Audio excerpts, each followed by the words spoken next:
first.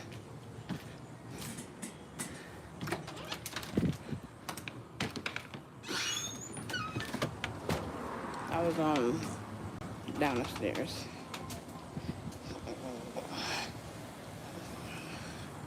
I have some things that I want to talk about, but let me just pop in and give it a heading first. Good morning. It's 10 o'clock in the morning on a Friday morning.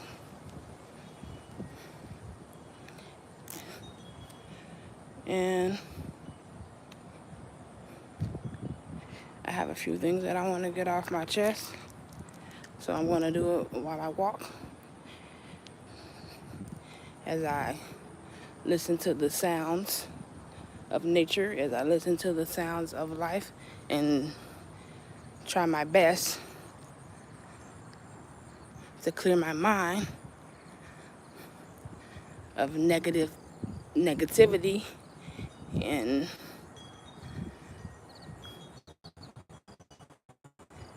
hear what it is that God wants me to do, what God needs for me to do to move on from where I'm currently at. I'm stuck.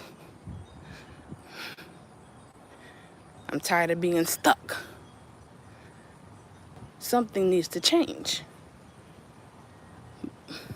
I know what needs to change, but I just can't figure out exactly what and how to change it. Living as a married thing with kids, and the whole thing is, I didn't want to run away from it. I didn't want to just give up on it and become another, statistic. I'm saying it wrong. I studied overworked. I don't want to become another fact of, in life, that people have this agenda that African American couples don't last their entirety. African American families that try to do it the correct way,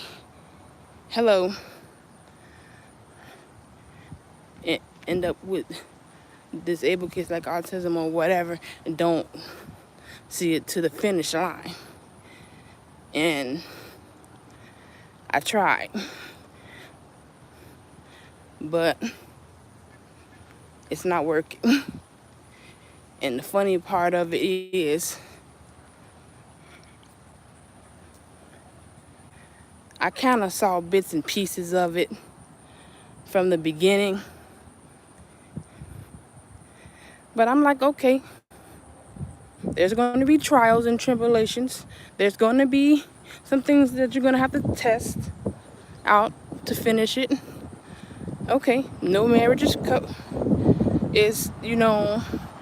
perfect. There's going to be pickups. And,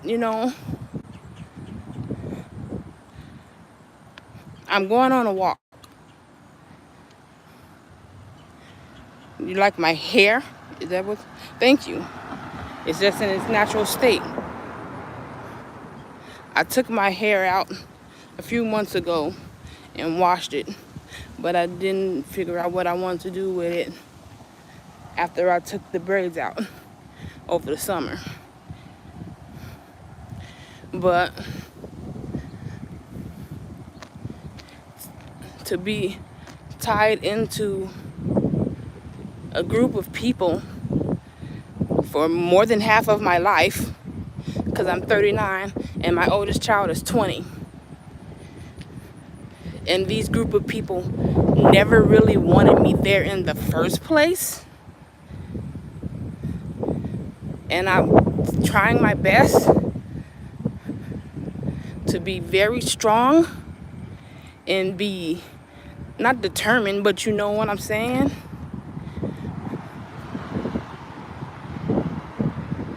just go through with it, because not only am I tied to these people, I went through hurdles in my own life as a kid. I wanted to make sure that my kids had a solid foundation, had a two-parent household, didn't have to deal with the system and shit. I mean, I understand Link, I understand, you know, maybe Social Security or food banks every now and again, but to rely on state-funded stuff and with, you know, from start to finish, I wanted my kids to have a father, but not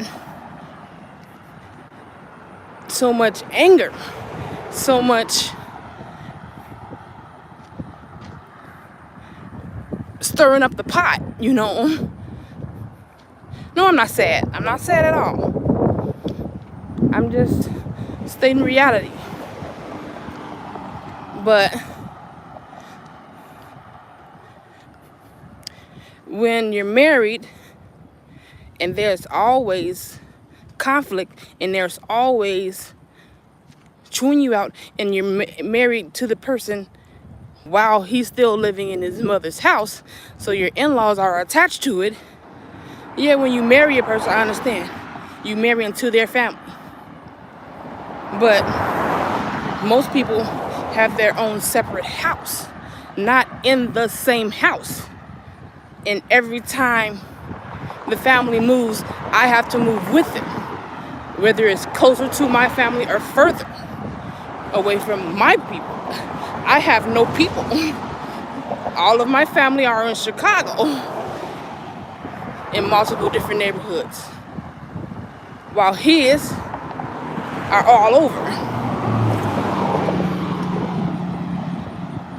Like, and my dad knew this. He saw this coming when it was happening. As if they're trying to move me away and lock me into this reality that they have, that they're not control, they're supporting me, but they're actually making me feel less than what I need to be, and not reach out to my people. My people don't even want to visit me or can't visit me because I'm 3 hours away. Like, when I go to my people and try to stay there for a week or more to touch bases, it's a problem. But you move me 3 hours away. And this happens every 3 to 4 years. I was in a neighborhood, surrounding neighborhood, that if my family wanted to come and visit us once or twice out the year, they could. Because if I was out west, they were like a few blocks away out west. And they would come and visit, come pick me up, take me to their house, whatever. Then we move out south. Like, my husband and his family and the kids, we move out south. But my family's out west. So my family had to figure out a house out south. So we can try to, you know, connect with each other. Not be so distant. No, that didn't work. They saw that I was trying to talk to them. They saw that I was telling them parts of the story that they thought I was lying about.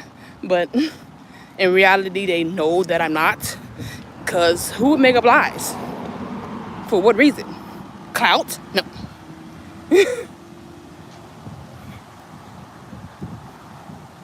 Because when I went to my dad's house this summer, and what happened and what, you know, escalated, my dad and my stepmom and not all of my step sisters, but one of my main sisters was like, one of my stepsisters was like, you know, they did that on purpose. It was a reason for them to do that to you, keep moving you away. And further out into, I'm in the fucking country. Like if I get in the car with my oldest daughter and go somewhere as a adventure, and you go onto the highway, if you turn to a certain extent, 10 minutes in, you're in the corn. I'm on farmland. Like, no, my house is on a street in the town, city of it. But if we decide to go to, say, a nature hike or pumpkin picking or something, we don't have to go that far. Like, the barn is like literally just drive for 15 minutes or so. Like, I'm in the fucking sticks over here. It's quiet for the most part until I walk around the neighborhood. It's reserved for the most part, but I hated being here. I hate it.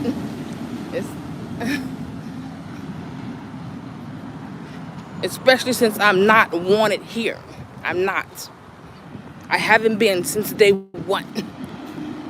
And I figured that out when my oldest child was about 3 or 4. They're having a family meeting. I'm upstairs picking out clothes, getting the week ready.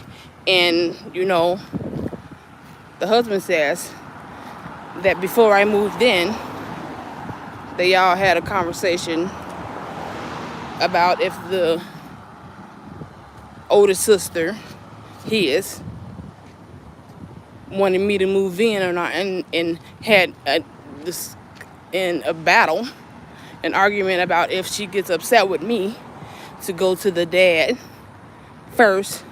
Don't take it to the husband or to me trying to fight. Like, they never wanted me in the house. Never. Since the beginning. The reason why I'm in the house is because of the kids. If I didn't have these kids, I would not be in this house.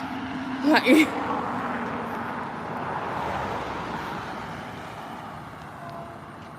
the life started off good, and then people started going off. Started off on 10 and slowly decreasing. Now it's only 1. What's with that? How you guys going?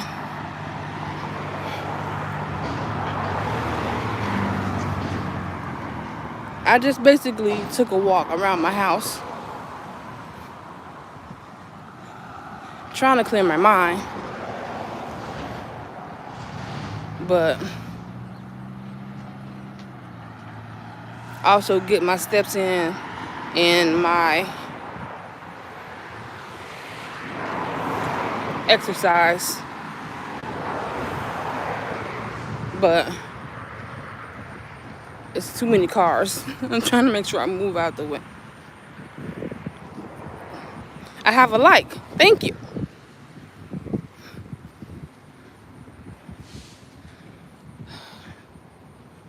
But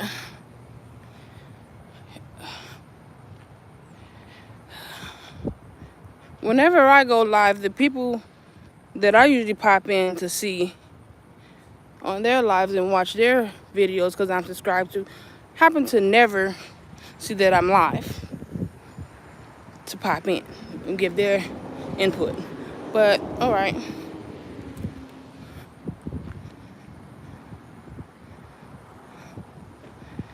I need my family back.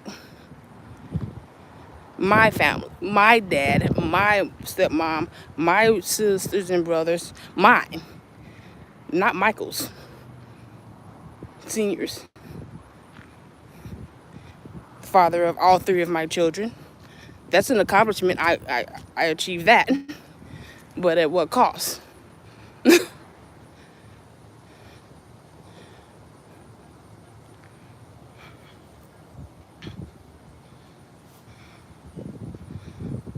But at what cost?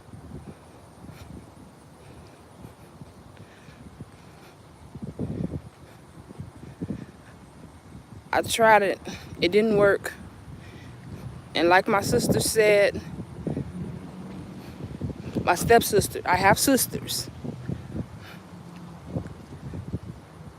that care about me and want to love me. But I've been hurt so much in life, it's hard to know who to trust and who to look for support with, you know. But she say it's not a failure relationship. It's not, you know, I'm trying to word it. I was like, I don't want to be another I can't say the word. Sorry. I don't want to be another statistic. I don't want to be just another bullet point on somebody's factual sheet that I failed at being a two-parent household, raising my children, like both of us existing and co-managing within each other inside of the house. And she was like, it's not a failed relationship if you went the long haul for so long and you keep bumping heads and there's disrespect and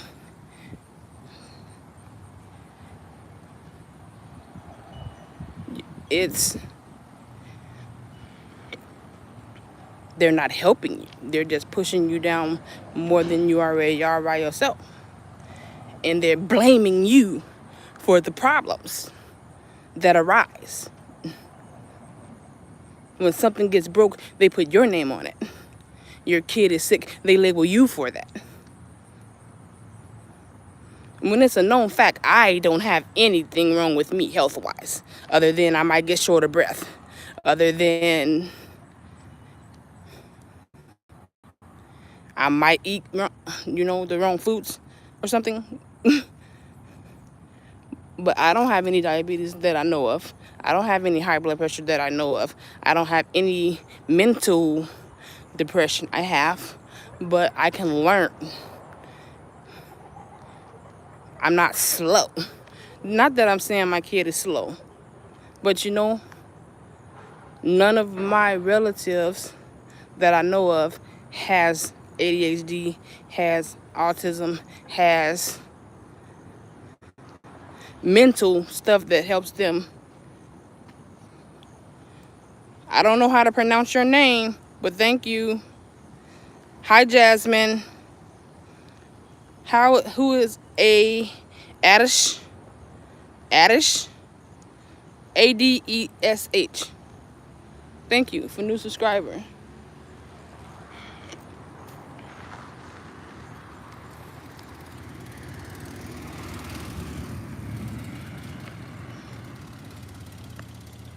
You have a channel as well, but what's your channel? I'll check it out when I get off, I guess. But the failed relationship. I've been in it for 20 years.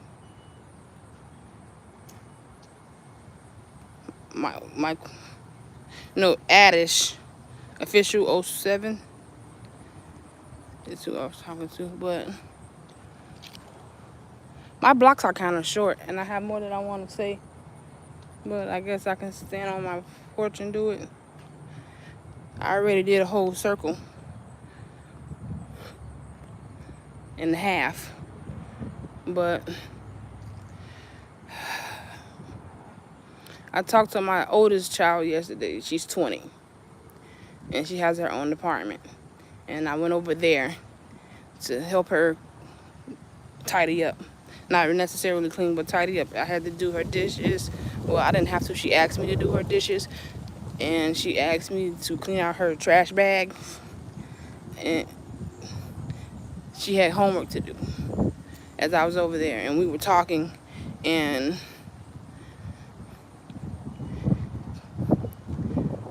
I was telling her how I wanted to keep touching bases with my family, mine. Because at first it was kind of rocky. So as a kid, I didn't run away, but once I became an adult, I moved on. And I moved with Mike, and I had my oldest child. And I would touch base with her off and on. And, things happen. Relationships, dissolve. Those are the things that I've been through and had to teach myself, figure out information by myself,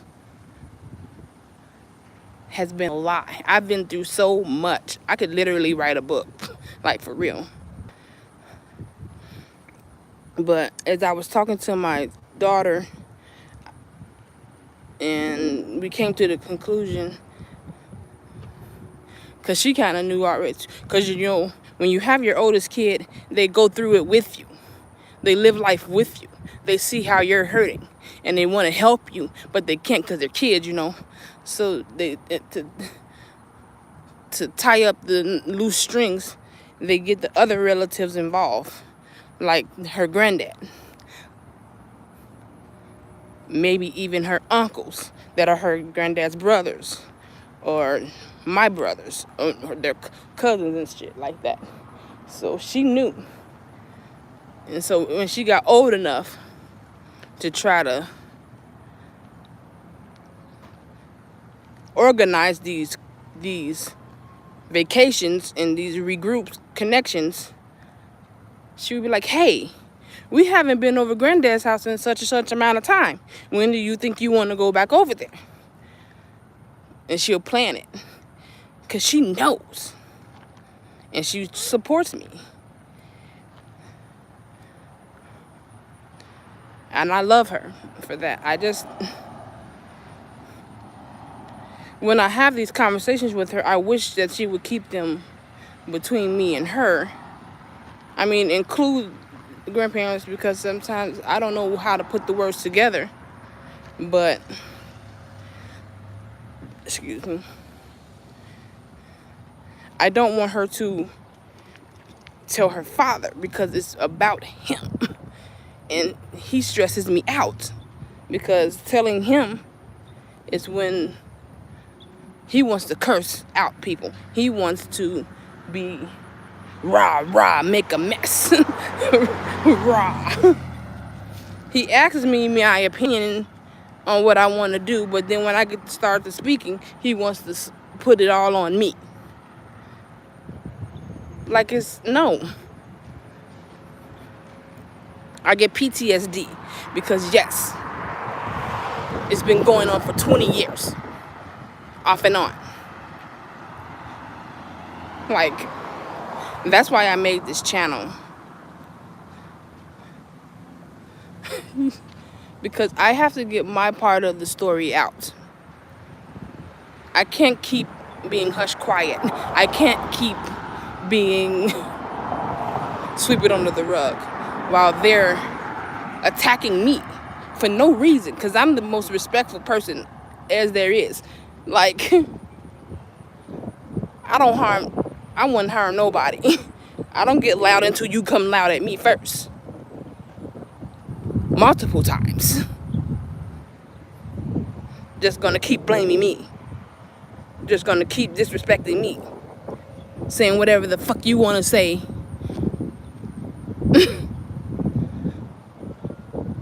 On your chest, loud and clear, but the second I decide to try to defend myself, I'm disrespectful. I'm rude.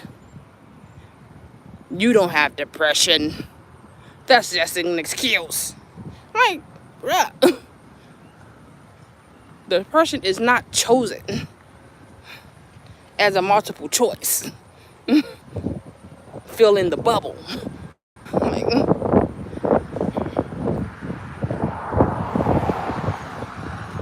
so as I walk around my neighborhood talking to you guys, just feeling the breeze, trying to clear my brain, wrap my brain around what I want to do, and hear what I think God wants me to do and how to feel about it. I decided to go live about it. I don't know why the people that I watch on my channel don't get the notification that I am live, but can I reverse the camera? Where's the thing that I can reverse it like this? Ooh, cute. Water, because my house is across the street from the cancer center. If you follow me, this is the lot where I would take my kids and to ride their scooters in the beginning, like 2 years ago. But if you want to see that, you can go to my page and click videos, but click oldest. It won't be the most current. But yeah.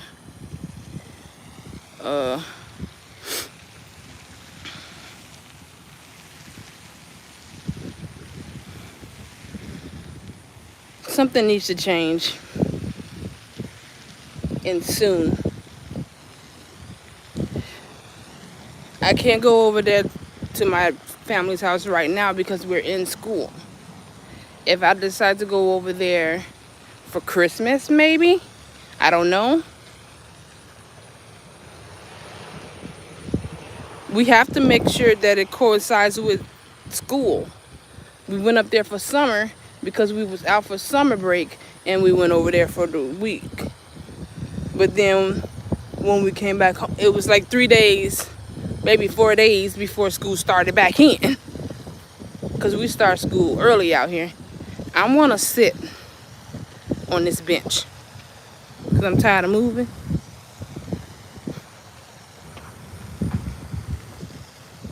And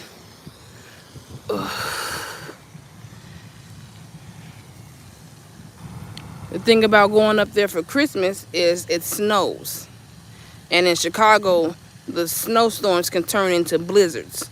And I don't want to end up being not stuck there because I want to be there, but not stranded there either. But the kids have school. So with winter, with Christmas being still school time, and you get a Christmas break, you get about a week and a few days, a week and like 2 weeks or something like that. I have to have a way. We have to be able to come back home. And since I'm here in Decatur, we have to go to Springfield to get on the train. And then train takes us to Chicago and reverse, do the same process. That's money. You know, getting clothes for said trip. I have luggage to put the clothes in, but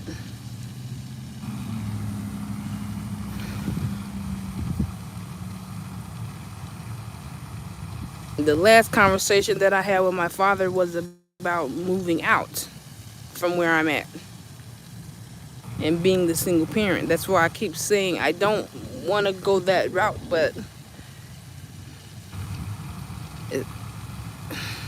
it's probably safer that way. Not safer. I don't know the words here.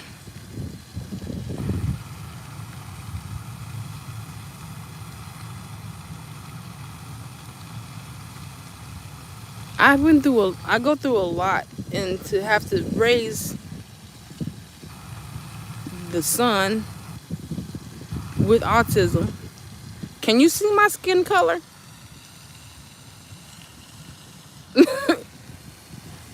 And knowing he's a son with this skin color, how many strikes do you believe he has already just being living? That conversation comes up every single time I do a live, every single time I do a video, because that's what this is for.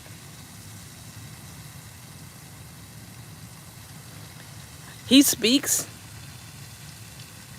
but it's autism. So it's kind of like if he's doing homework and he needs help, he'll speak on that. If he's hungry, he'll speak on that. But stuff that's the unknown, That's when he's doing his stimming, and he's trying to regulate it to see what to say and see how to act.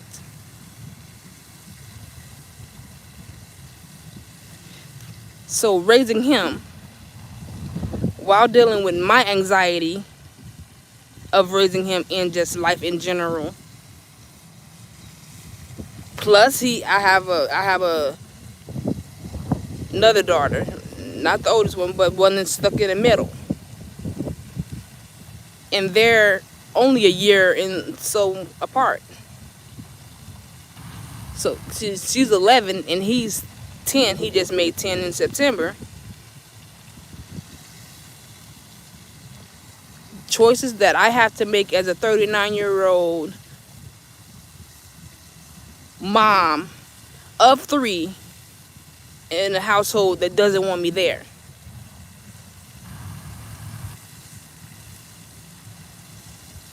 Very much a challenge. Very much rocky. Very much. Never a clear mind. Never.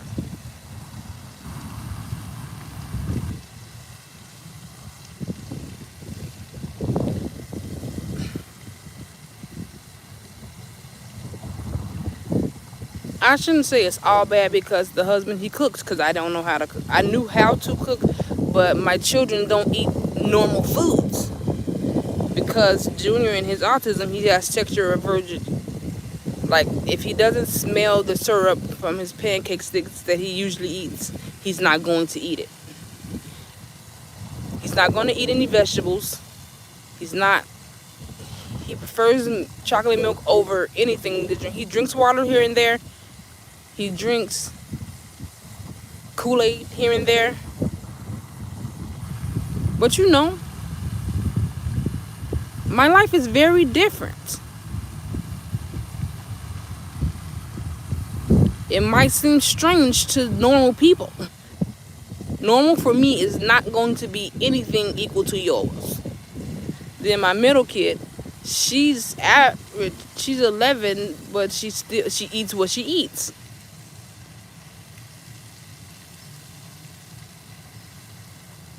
I can't just make a 3-course meal for the household and hope and pray that my kids will eat it. Hope and pray that everybody wants to eat it. Because not only that, the adults in the household, there's high blood pressure, there's diabetes, there's certain things that you have to work yourself around to make sure everybody is accommodated for. I'm not cooking, okay? Judge me on that if you want to. I'm not cooking.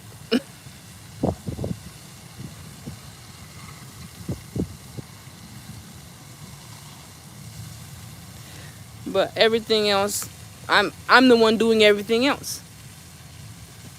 Now, as of this year, it wasn't me. My sole reason of bringing in the food, because I was on Link and stuff, but they shut me off. And for 20 years, it was me, off and on. The source of food is in the house because of the Link. When the children go to their visits to the doctor's office, it's because of me. Because I have Medicaid. I'm asking on the back of my medical card for somebody to pick me up and take me to Springfield because Decatur ain't got shit. It's a hospital here. You can get your vaccinations. You can get maybe an asthma pump or allergy medicine. But when it comes to surgery and shit, you gotta go to Springfield. That's me driving an hour away in a taxi with 1 or 2 kids, depending on who needs to see who when. Me. Not Michael, senior, because the youngest kid is a junior. Not Ruby, not that she has to because she's a senior citizen at this point. Me. Who's washing the clothes every weekend? Me. But I do nothing. Like,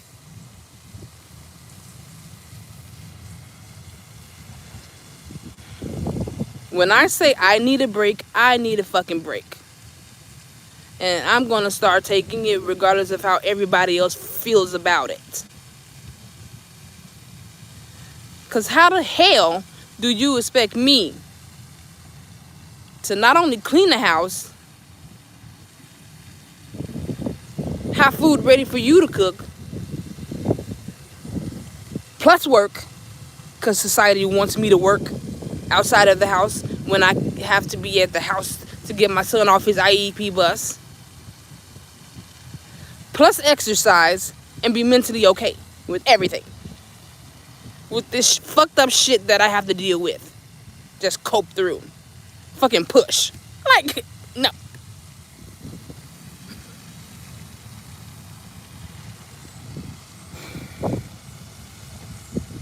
If you're coming into this video to see what I'm talking about and how I'm looking, don't worry about my hair. It's not about that. Don't worry about what I'm wearing. It ain't about that. I'm alive and I'm thriving and I doing it basically by myself. It's been by myself for a very, very long fucking time. But it's about to change.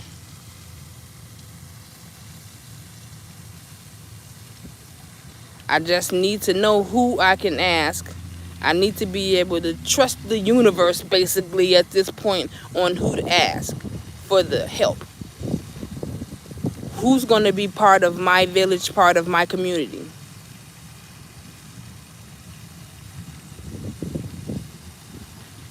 It can't be them that I'm living with no more. It can't be them. Because the only way they help me is if they're looking for something in return. Like, it's like a touch and go type thing. Oh, I got 3 likes. Okay. It's like,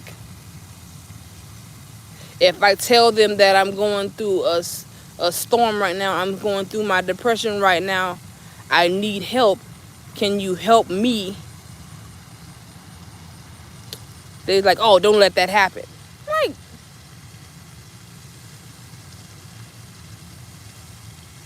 Like, they like, you can't think about it in the dark. You gotta go move around. Okay, I get that. But if I decide to move around and I leave the kitchen the way it looks, you're gonna be mad at me. Asking you for help to do the dishes so that I can fucking take a walk or sit on the porch or just be, it's a problem with them. Every answer for them is go to the doctor's office. I don't want fucking medication. I want help from within the system that I have. That's supposed to be supporting me. That's supposed to be having my back and helping me through the shit when I need it. But no. It's an endless circle.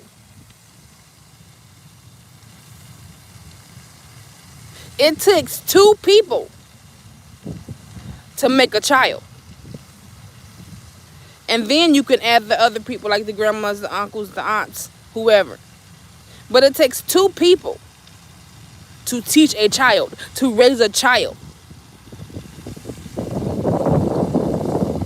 But yet and still, it looks like most of the hard shit has been done by the mom. The dad does nothing. He cooks because I can't cook. He takes out the trash.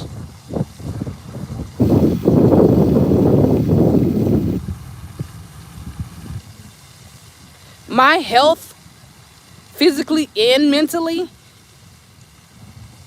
is not at its best.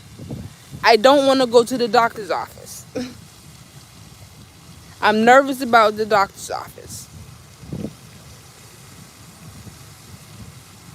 because they're probably going to tell me something about diabetes, and I have to have my food have flavor. My food has to taste like, doctor it up. No, no, don't doctor it up. Don't take my salt away. Don't take my sugar away. I need flavor. Not no fucking lemon zest. I'm not gonna be eating no tree leaf that you didn't even fucking clean off before you put it on my sandwich. Like,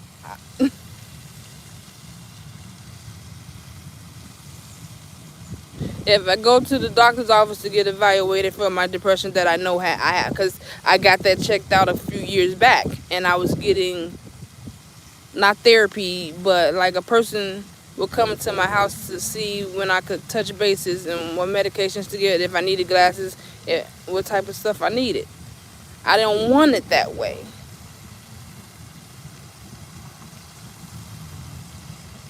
Because the medication that they gave me made the depression worse. I felt really heavy, really like cloudy, really like, you know, like I was being weighed down when I wanted to get up off the couch and do what I needed to do. I just had to sit because it was loopy. So no, I need a village of the right people, a community of the right people. And I don't know, man.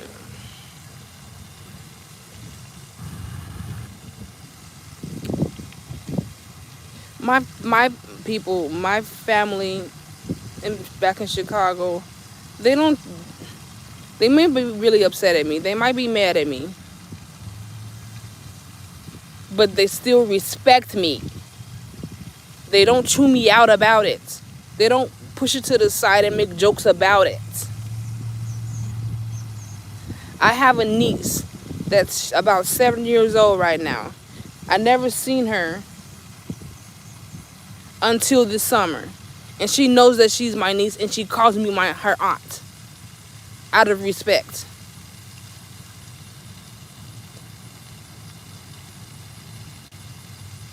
And that's my youngest brother's child.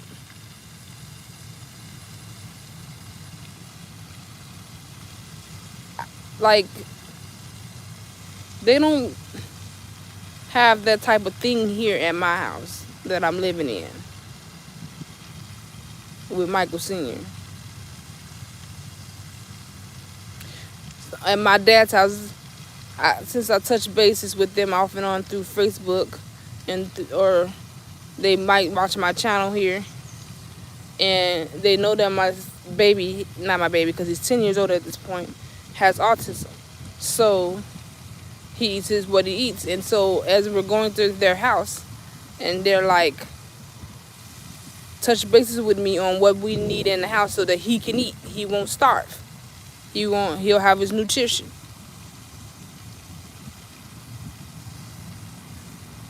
Like, they have certain cookies, but Michael Jr. don't eat those cookies. So we go to the store. So either my dad or my younger brother will take me to the store so we can touch bases on that.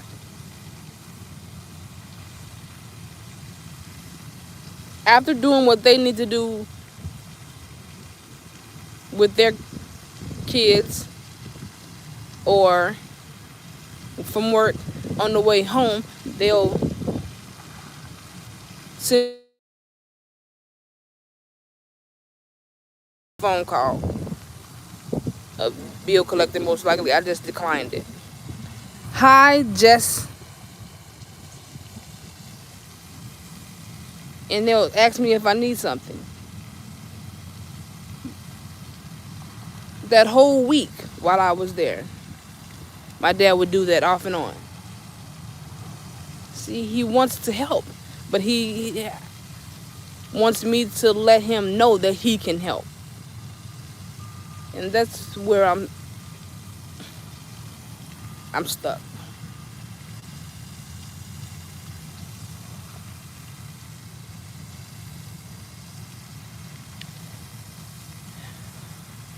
because I was brought up in a church-based faith reality, you know, at the church. But then this happened to me, all of this. So yes, I inch my way back into the faith, back into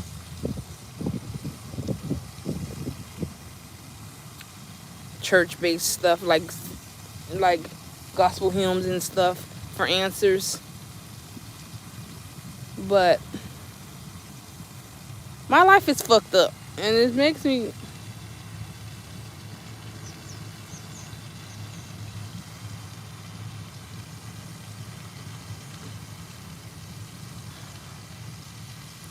every day that I wake up to live this thing that people call life, I do what the fuck I can, and I just don't give a shit about the rest. What gets done, and what else doesn't, hopefully it'll get done by the end of the week. Hopefully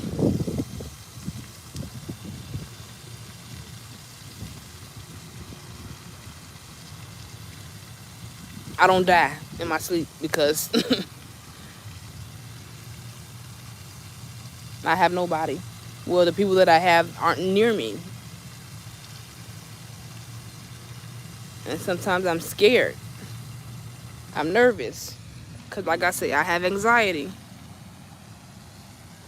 Want to make my way back home. Actually, I can go up this hill.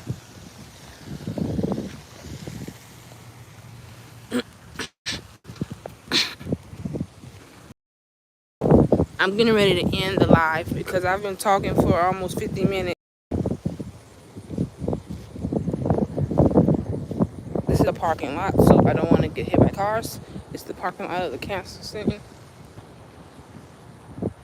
And when I finish this live and I get ready to put it back on YouTube, it's going to be a playback, and it may not let me play it back at its current, you know, state. It's gonna probably say something about 2 days from now. So the people that I watch or want to watch me in live won't be able to see this for another 2 days. But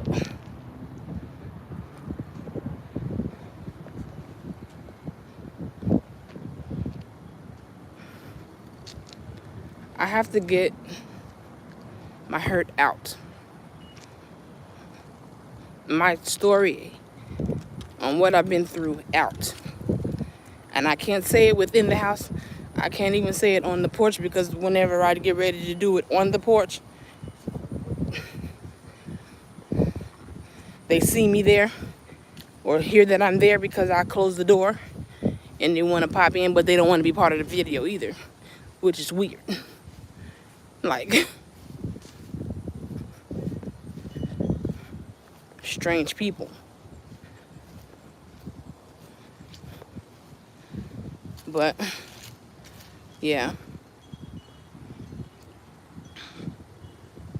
thank you guys for popping in, chatting with me, and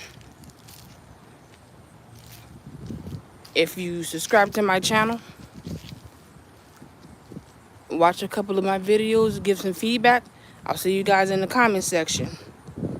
Bye.